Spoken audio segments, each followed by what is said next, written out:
sans doute l'un des plus vieux métiers du monde. Cultiver la terre est une activité humaine ancestrale.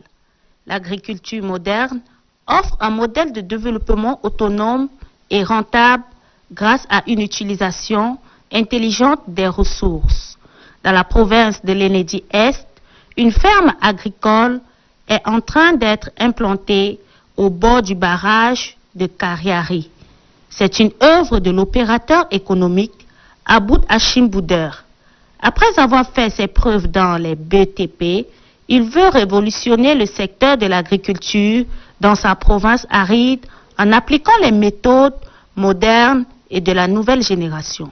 Dans notre pays, les opérateurs économiques n'investissent pas assez dans l'agriculture, alors que c'est l'agriculture et l'élevage qui libèrent un pays de sa pauvreté et qui créent l'industrie aussi. Donc c'est pourquoi tous les pays développés ont passé par l'agriculture pour l'industrialisation. C'est l'agriculture qui fait la matière première si on veut industrialiser un pays. Et il faut aussi c'est l'élevage qui fait aussi des matières premières pour développer l'industrie animale.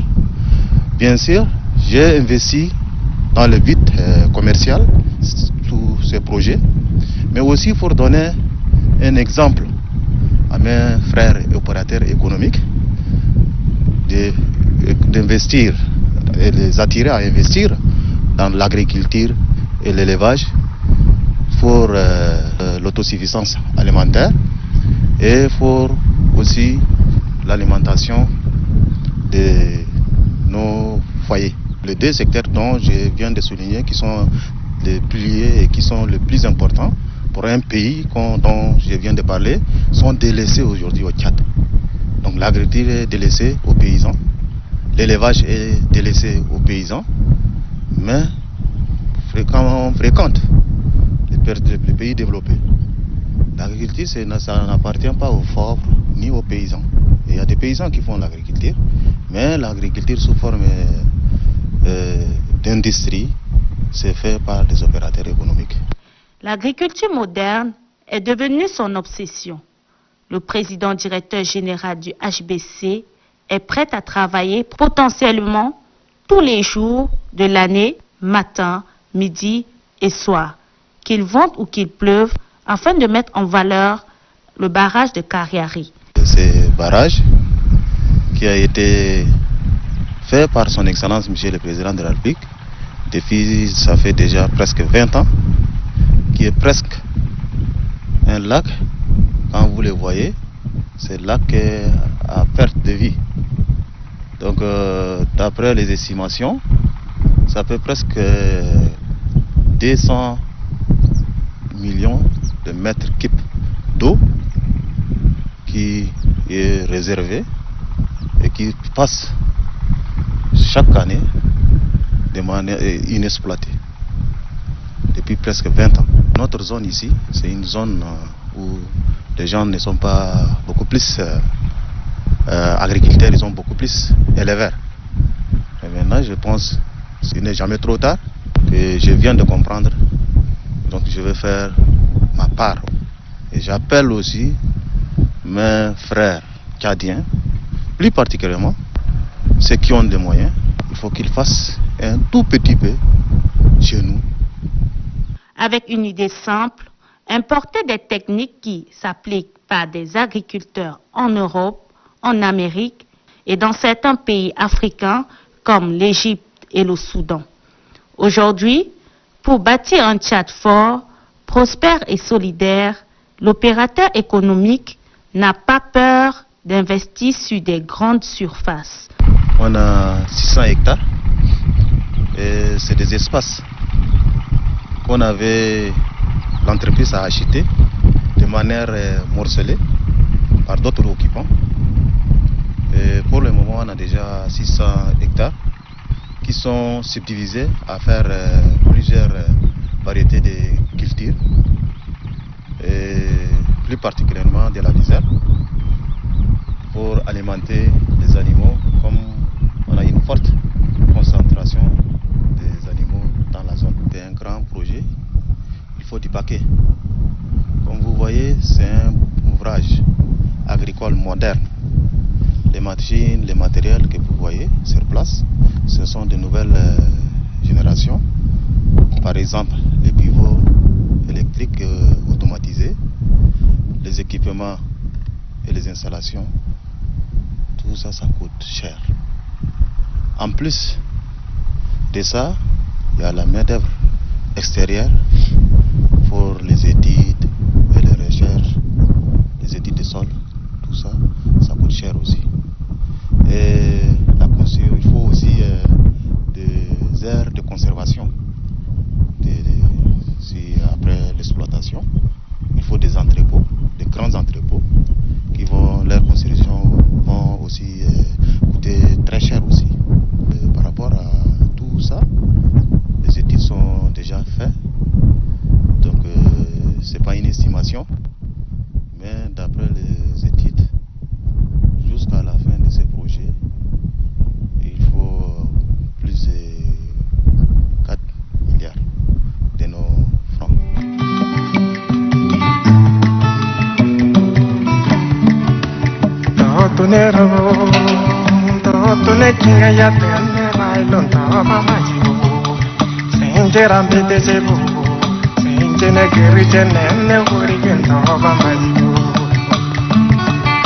Pour le développement au Tchad et dans la province de l'Enedi-Est, le gouvernement du Tchad a investi dans la construction d'un gigantesque barrage.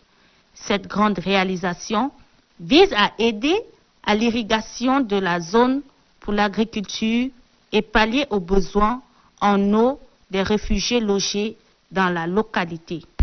Ce barrage, bien sûr, est presque comme un lac. Comme vous voyez, l'eau est à perte de vue. Et quand vous voyez donc, du nord au sud, ça fait presque une estimation de 15 à 17 km. L'eau est couchée sur 17 km vers le nord, vers le sud, de l'est à l'ouest. Et voilà, comme vous voyez devant là, ça fait presque 4 km. C'est pourquoi donc, il y a une profondeur, les profondeurs varient bien sûr. Il y a des parties où les profondeurs font plus de 7 à 8 mètres. Donc c'est une grande quantité de l'eau. Et même avec l'alimentation, avec l'utilisation, donc jusqu'à la saison pluvieuse, ça ne diminue pas. Ça reste presque intact, ça diminue très peu. C'est pourquoi donc, ces bassins-là, c'est donc ici, là où nous sommes, on est presque dans les zones semi-désertiques. C'est presque comme un lac. Et ce lac a été réalisé par son Excellence, Monsieur le Président de la République. Depuis déjà, ça fait presque depuis 99. Depuis 99. Donc maintenant, ça aide beaucoup la population, non seulement en agriculture. Donc par ici, là où nous sommes, c'est les zones de l'agriculture. Par derrière, c'est les éleveurs qui amènent leurs troupeaux pour abreuver. Puis il y a des gens qui prennent même de l'eau d'ici pour comme le camp de réfugiés qui est à côté ici, il y a presque plus de 40 000 habitants. Les humanitaires prennent de l'eau à partir de ces lacs, ils traitent et ils donnent à ces camps de réfugiés aussi. Oui, bien sûr, ces lacs pour moi c'est une merveille. En plein désert, ces barrages, bon, je dis barrage, mais c'est presque un lac. En plein désert, d'ici 3-4 ans, on va faire un peu du tout pour tout ce qui est agriculture. Je pense que tous les études sont faites. Donc il y a plusieurs variétés qui vont pousser. Les pastèques, les tomates, et aussi la culture, on va faire aussi l'arboriculture pour les fruits. Et ici, ce qui est bien, donc toutes choses là, ça pousse naturellement, sans l'engrais, sans le produit OGM. Aboud Hachim Bouder change le paradigme. Le promoteur est convaincu de posséder une solution aux problèmes de développement pour arriver à la durabilité. La deuxième phase, qui est très important pour moi d'être présent dans le chantier, la phase de finition aussi.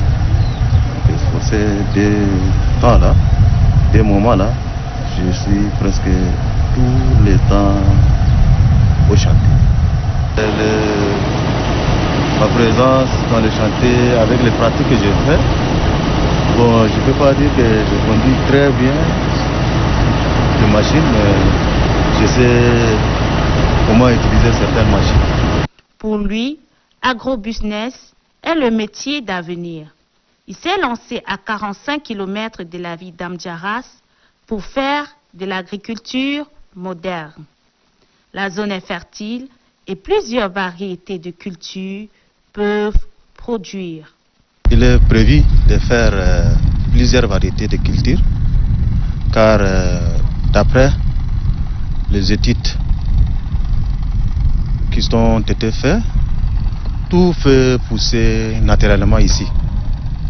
D'après nos différents experts qui ont passé, on avait eu à mener des Français qui ont fait le prélèvement des sols.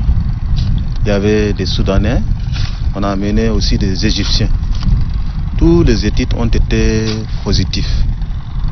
Le sol est extrêmement riche ici, avec la présence permanente de l'eau. Nous sommes sûrs de la réussite de ces projets. Sur le business plan, tous les produits périssables, on peut les envoyer dans les régions voisines. Et il y a des produits comme par exemple les arachides que vous voyez, c'est pas un produit périssable. On peut même les envoyer jusqu'à N'Djamena, à Béché et même les Soudans voisins. Avant, on amenait ces arachides là, du Soudan, mais on peut aussi donner au Soudan. Les foules moisseries, on dit foule moisserie, comme en arabe, on dit foule moisserie, c'est arachide égyptien. Donc communément, ici au Tchad, on appelle foule moisserie, que les gens utilisent beaucoup, presque dans tous les foyers. Surtout dans la localité ici, les gens consomment beaucoup. Bon, ça, avant, ça venait du Soudan voisin. Mais maintenant, avec les essais qu'on avait fait, ça pousse très bien. Et maintenant, avec les surfaces qu'on vient de cultiver, ça fait alimenter beaucoup de foyers. Les gens peuvent acheter. Et non seulement, donc comme ça vient du Soudan, avec les transports, les sacs de 50 kilos coûtaient très cher. Les sacs de full moisserie, c'est dans les 100 000, 80 000 francs. Maintenant, en semences, on achète au marché les sacs à 100 000 francs.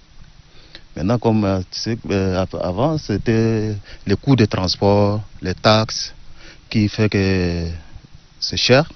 Comme nous cultivons sur place, on compte avec cette production réduire les prix pour faciliter un peu aux habitants. Convaincu qu'il est sur le bon chemin pour le développement et l'industrialisation de l'économie tchadienne, rien ne se fait au hasard. Les plus grands travaux sont faits par des machines. Et les petits travaux, on a préféré confier aux femmes. Ici, dans la zone, il n'y a pas trop d'activités. Donc c'est une zone d'élevage, comme vous le savez, par excellence. Les hommes, ils font l'élevage. Et les femmes, elles font presque rien. C'est pourquoi maintenant on confie ces petits travaux. Il y a des travaux où on fait même faire avec des machines. On a préféré confier à ces femmes pour leur permettre de s'adapter à l'agriculture. Donc avec les petits travaux qu'elles font, elles sont en train de faire, ça leur apprend à travailler dans l'avenir, dans leurs champs. Donc depuis l'année passée, quand on a commencé à employer ces femmes, maintenant il y en a qui font déjà leurs petits champs pour surtout les petites cultures maraîchères et autres. Donc je pense que la main d'œuvre là, bon, comme dans la politique des chefs de l'État, il faut employer les femmes pour leur autonomisation. Pour faire l'agriculture moderne, Aboud Hachim Bouder a une idée étonnante. Maximiser sur la culture pour la consommation de bétail pour la sous-région. Pour ça, il fait recours aux techniciens expatriés pour les études et les installations. ولكن للاسف طبعا ان هنا ما فيش قطع غيار في تشاد الفتات دي والمواتير دي والحاجه دي، فبنضطر ان احنا نجيبها من ليبيا او من مصر او من تركيا بقروش كتير وفلوس كتير، وبتيجي طيران، ما بتيجي كده، الحاجات دي بتيجي كلها طيران، فمكلفه جدا على صاحب المشروع ده، مكلفه جامد. الحاجه دي لو موجوده هنا في تشاد كانت توفر شويه، ولكن ده منها مش موجوده هنا، وهي موجوده في بره عندنا في مصر او في امريكا او في تركيا او في ليبيا، فبتكون بتيجي طيران، والطيران طبعا غالي مكلف جامد.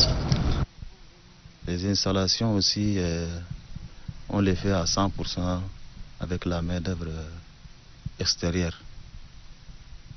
Et comme au Tchad,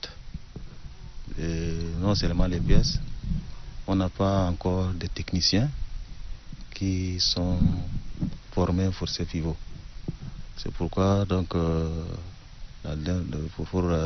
souvent pour avoir des techniciens, on fait appel à des Égyptiens, à des Libyens, et puis des Français, et voire même les études des sols, tout ça, je pense qu'on a fait avec un bureau français. Le professionnalisme des employés et la présence quotidienne du promoteur sur le terrain sont constatés tous les jours. Objectif, faire de l'agriculture innovante. Pour y parvenir, ce passionné de l'agriculture intensive a une idée géniale, l'utilisation des pivots automatisés. Le pivot est un équipement d'irrigation très important pour faire l'agriculture moderne. Justement, c'est une machine d'irrigation pour des méga projets d'agriculture. Ça arrose comme de la pluie. C'est pourquoi on appelle arrosage de pluie artificielle. Et aussi, le pivot fait arroser facilement en quelques heures. Comme c'est automatisé, ça peut arroser en quelques heures les 70 hectares. Et aussi, le pivot est important pour cette zone. C'est une zone aride. Le pivot est très bon pour économiser de l'eau. Le modèle HBC est très promoteur et assurant pour une zone désertique. Cette modernisation intervient à toutes les étapes du cycle de culture. البيفت ده طوله 410 متر، ده 410 متر أمريكي، يعمل 55 هكتار، يزرع 55 هكتار. اللفة بتاعته دي في 12 ساعة.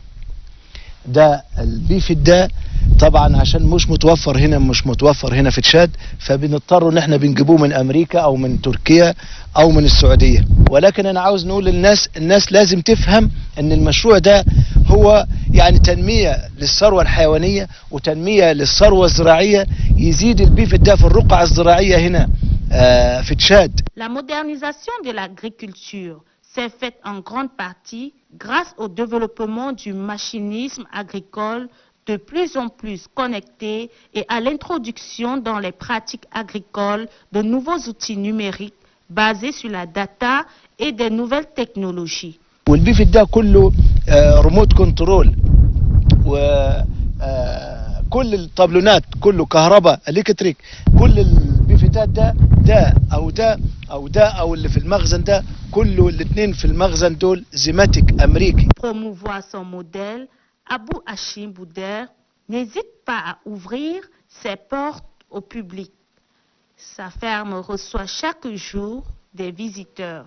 من تارك سنة وجاي ده انت من سنة فات جاي ده شغل كنادم يعني با من برا كي يا بدا ما في أصلا إن شاء الله ديل هاللي شغل الرز دول حاجات ديل يعني فول مصري ديل ذاته بعد نستعلق من هنا من هربا جزء من بش جاي ده بتكاريات ده بس إن شاء الله بكفينا شغل أرض بديك ده شغل كيف بديك ما في البلد هو شغل بيستهلك والشغل بتطور البلد ده بترول والزراعة والثروة الحيوانية. الثروة الحيوانية ده ماشي مال أصلا كلها الرجال ده أولاد حقا أي إنسان تشادي بس أي إنسان تشادي أنت الدراء يجي الأرض قاعد وسي كم كيلو كاره قاعد ما أرض زي جمنا وسي. Ce rêve est en train de devenir une réalité à Kariari. Des terres qu'il a achetées à des dizaines de petits agriculteurs qu'il a fallu convaincre. Une initiative unique au Tchad dans le milieu des opérateurs économiques. Pour développer les pays, il faut la participation de nous tous, éleveurs, agriculteurs, fonctionnaires, plus particulièrement les opérateurs économiques. Le développement économique d'un pays, donc c'est à travers l'industrie. Pour industrialiser un pays, il faut la participation des opérateurs économiques. Partout dans le monde, les opérateurs économiques qui développent les pays, surtout dans le domaine d'industrie, dans les domaines agroalimentaires, en citant l'exemple de l'élevage et agriculture. Mais ici au Tchad, on laisse tout sur le dos de l'État, mais ce n'est pas à l'État seul de faire tout dans un pays. Comme on dit, à César ce qui est à César, à Dieu ce qui est à Dieu. L'État a déjà tout fait dans ces pays, les écoles, les hôpitaux, les routes et autres. Reste les privés. Bon, apparemment, dans ces pays, il n'y a pas d'investissement privé. Comme apparemment on ne voit rien dans ces pays comme industrie. Non seulement de grandes industries, même de petites industries. On n'a même pas l'usine d'aliments. Mais il faut toujours attendre, pour nous, chez nous, donc il faut toujours attendre de l'État. Si on a l'esprit de créativité, même avec 1 million, on peut faire déjà quelque chose. Avec 1 million, on peut faire quelque chose. Mais dans ces pays, il y a des gens qui sont quand même, on les connaît, ils ont des moyens. Mais je vois, donc, au lieu d'avoir l'esprit créatif pour investir dans le secteur libéral et faire des petites industries ou de grandes industries pour développer, il n'attend que l'État. Donc on dit des fois communément au Tchad, le marché public, les bons de commande, les BCA et autres. Maintenant, donc, si vraiment, donc pour moi, pour tout ça, il faut que je demande à cet effet-là à mes frères tchadiens d'investir dans l'industrie, dans petite industrie, mais on a aussi la capacité d'investir dans des grandes industries si nous réunissons nos petites capacités, en nous réunissant, en faisant des grandes entreprises. grandes entreprises, je veux dire, donc, avec un esprit associatif. Il faut s'associer entre petites entreprises et grandes entreprises. Avec nos petits moyens ou grands moyens, on fait industrialiser ces pays avec peu de temps. L'agriculteur d'aujourd'hui est aussi et avant tout un chef d'entreprise doté d'une grande polyvalence et qui ne compte pas ses heures de travail. Selon mon constat, il y a la capacité, mais l'esprit de créativité en manque pour innover et se tourner vers l'émergence. Les activités de toute la ferme agricole seront disponibles d'ici 2 mois. Il espère bien surplanter des importations venues du Soudan et d'ailleurs. À terme, l'agro-pastoral devrait constituer l'épicentre du groupe HBC et le mettre définitivement à l'abri des crises économiques. Une idée un peu folle, mais Abou Hachim Bouder y croit à tel point qu'il a investi dans le projet et espère le retour dans 5 ou 10 ans.